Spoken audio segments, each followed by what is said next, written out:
హిందూ సత్ప్రియ బాంధవులారా, భగవద్గీత చదువులారా, మీకందరికీ నా హృదయపూర్వక నమస్కారములు.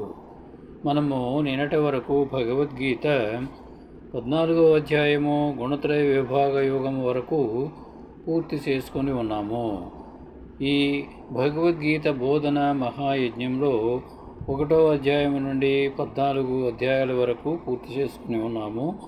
ఈరోజు 15వ అధ్యాయము పురుషోత్తమ ప్రాప్తి యోగము అనేటువంటి అధ్యాయము గురించి చెప్పుకుందాము.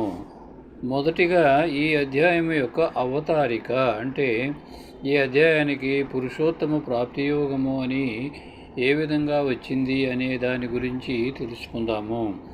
జై శ్రీరామ్, జై శ్రీకృష్ణ.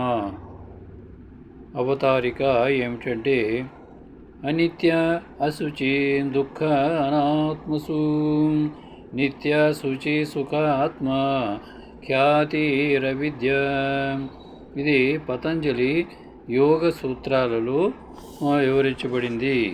అంటే అనిత్యమైన ఈ ప్రపంచం, శరీరాలు, భార్య, భర్త, పుత్ర, హోదా, భోగ భాగ్యాదులు నిత్యముగను, అపవిత్రమైన వీటిని పవిత్రముగను, దుఃఖమయమైన జన్మను సుఖమయముగను, అనాత్మలైన సర్వాన్ని ఆత్మగను, తనవిగను తోపింపజేయునదే అజ్ఞానమని, అవిద్యయని, మాయయని బోధించి ఈ ప్రకృతిలోని సర్వము కార్యకారణ సంబంధంతో బద్ధ జీవులను ప్రపంచానికే పరిమితులను చేసే 3 గుణాలు, అంటే సత్వగుణము, రజోగుణము, తమో గుణము అనేటువంటి 3 గుణాలు మానవుని ఎలా నియంత్రిస్తాయో, భవరోగములో ఎలా బంధిస్తాయో 14వ అధ్యాయములో పరమాత్మ చక్కగా అధ్యయనం చేయించారు.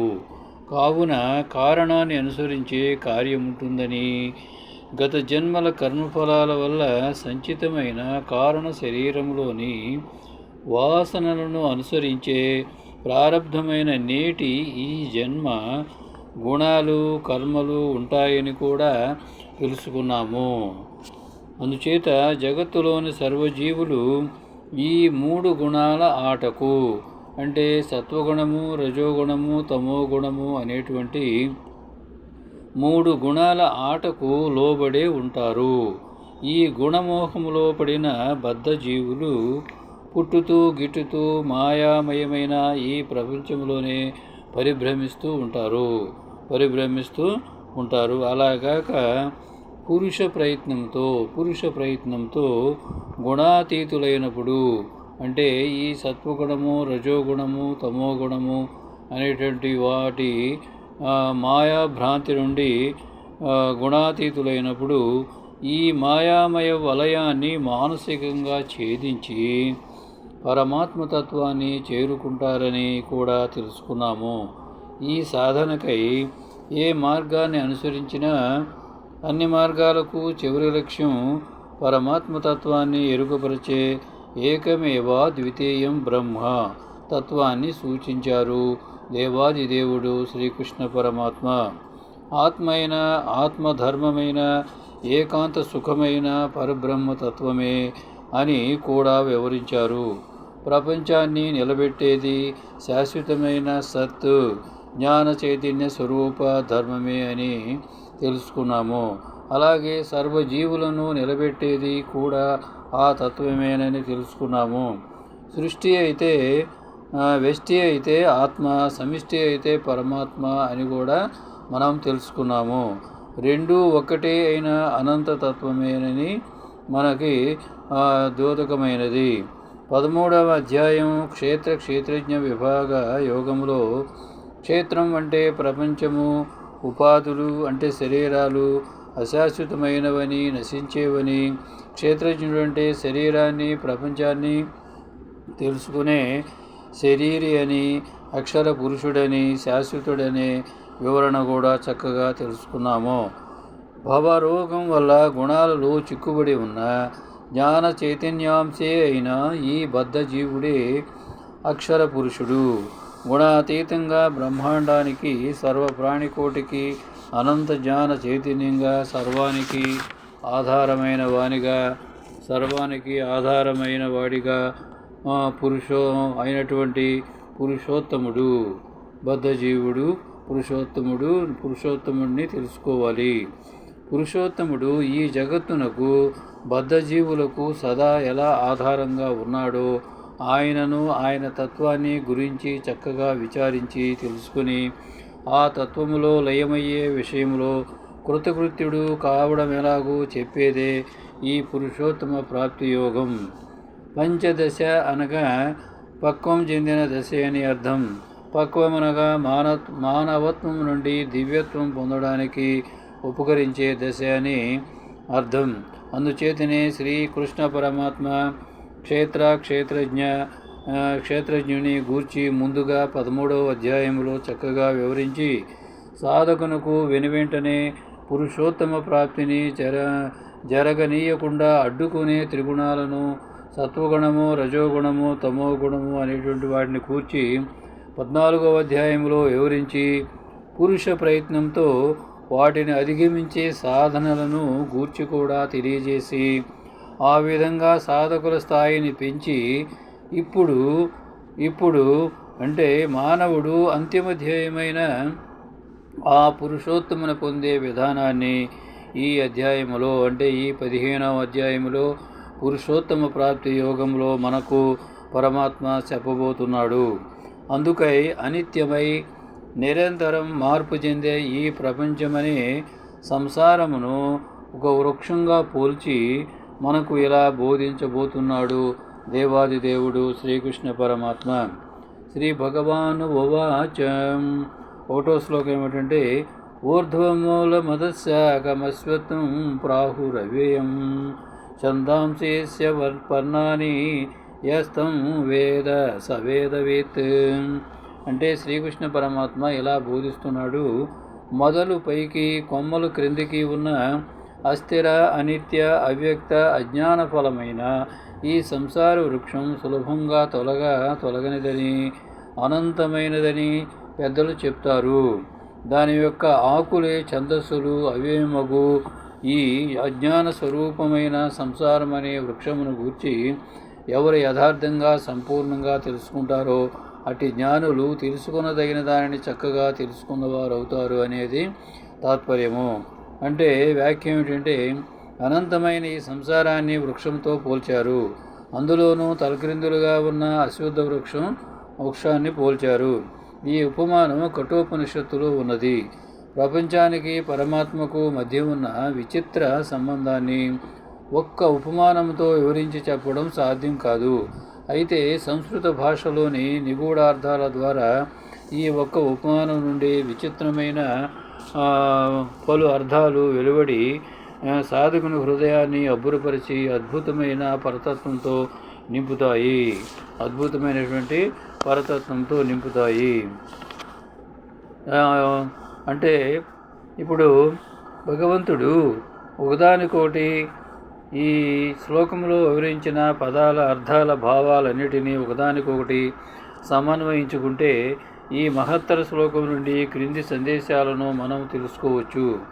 అవేమిటంటే 1. ప్రపంచం అనేది అనునిత్యము తలక్రిందులుగా ఉండే చెట్టు వంటిది. రేపు అనేది లేనిది. దానికి మోసాలే ఆకులు చిగుళ్ళు అవుతాయి. మానవుడు సదా క్షణికమైన ఆకర్షణల సుఖాల కొరకు మోసపోతుంటాడు. అనగా పంచజ్ఞానేంద్రియాలు కళ్ళు, ముక్కు, చెవులు, నాలుక, చర్మము అనేటువంటివి మనల్ని సదా ప్రపంచంలోని ఆకర్షణల వైపు నెట్టి మోసం చేస్తుంటాయి, భవరోగములో బంధిస్తుంటాయి. కానీ ఈ యథార్థ తత్వాన్ని ఎరిగినవాడు వేదాల సారాన్ని అంటే తెలుసుకోవలసిన నేను అను సంజ్ఞను గూర్చి పరమాత్మను గూర్చి ఎరిగినట్లే అవుతుంది. అప్పుడు ఈ ప్రకృతి ఆకర్షణను అధిగమించగలుగుతాడు మానవుడు. నిశ్చలమైన నీళ్లలో వృక్షాల ఆకారం కనిపించినప్పుడు అవి తలక్రిందులుగా ఉంటాయి. నీళ్లలోని ఆ వృక్షఛాయ పండ్లతో పూలతో నిండి ఎంతో ఆకర్షణీయంగా ఉంటుంది. అయితేనేమి నీళ్లలో కనబడుతున్న ఆ చెట్టు నుండి ఆశించడానికి ఒక పండు కానీ పువ్వు కానీ దొరకదు కదా. జీవించినంతకాలం మనమెంత తాపత్రయపడినా అంతంలో మన వెంట వచ్చేది ఏదీ లేదు కదా, పుణ్యపాప కర్మల ఫలం తప్ప. కావున ఈ ప్రపంచం సదా మోసగించేదే కానీ శాశ్వతమైన అనంతానందాన్ని ప్రసాదించేది కాదు. ఆ పరమాత్మ యొక్క పరతత్వాన్ని అవగతం చేసుకోనివ్వదు.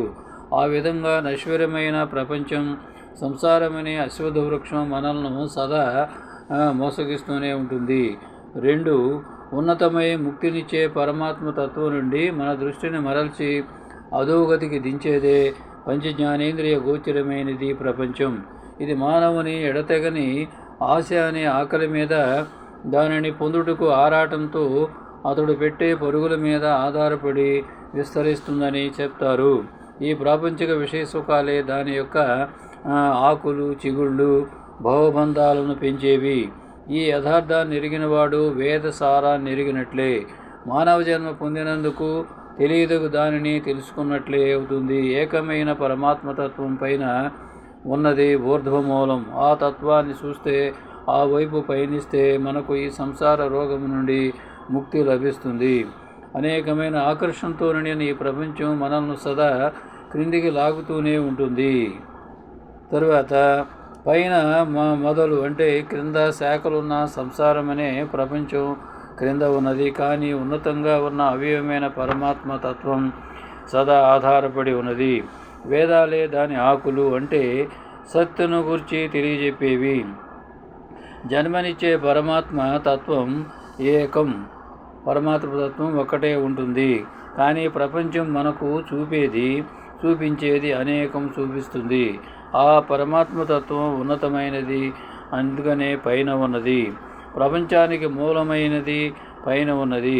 ఆ తత్వాధారంగా నిలిచి ఉన్న ప్రపంచమనే సంసార వృక్షం శాఖోపశాఖలుగా క్రింద విస్తరిస్తున్నది. ఆ అనంతతత్వం ఎంత అవ్యయమో ఈ సంసార సాగరం కూడా అంతే అవ్యయం. అంత సులభంగా వదలదని అర్థం. కానీ ఇది క్షణం క్షణం మార్పు చెందే అవ్యయం. తాము చేసిన కర్మ ఫలాలతో మానవులను భవబంధములో ఇరికించేది కూడా అదే.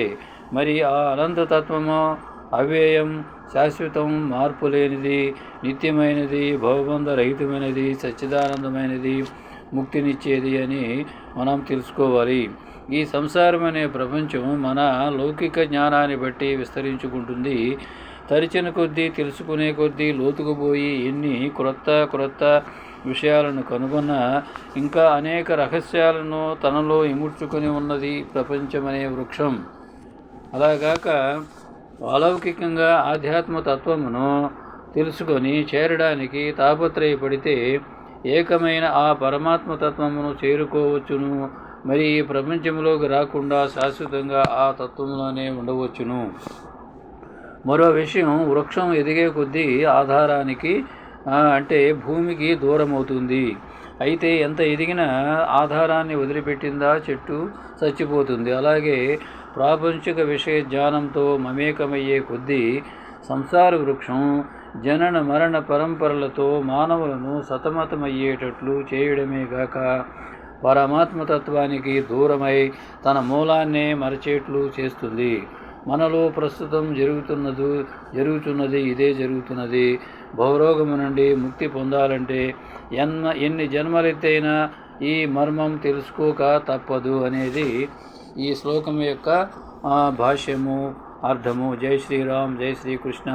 హరే కృష్ణ హరే కృష్ణ కృష్ణ కృష్ణ హరే హరే. భారత్ మాతా కీ జై. జై హింద్.